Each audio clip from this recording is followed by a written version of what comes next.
इस दुनिया में हमने तरह तरह के हथियार बनाए, एक से एक अस्त्र शस्त्र तैयार किए जो पल भर में भस्म कर दे।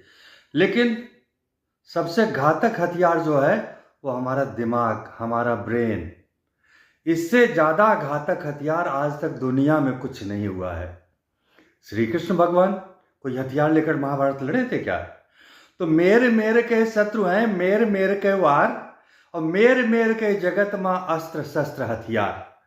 मेरे मेरे के जगत मां अस्त्र शस्त्र हथियार। तो अस्त्र शस्त्र हथियार प्रलय के करे नजारा, और मुला न मानो बुद्धि सनी कौनो बरियारा।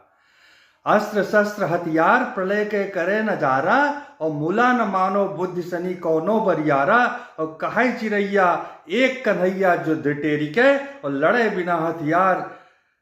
बिना हथियार हने बहु मेर मेर के, हने बहु मेर मेर।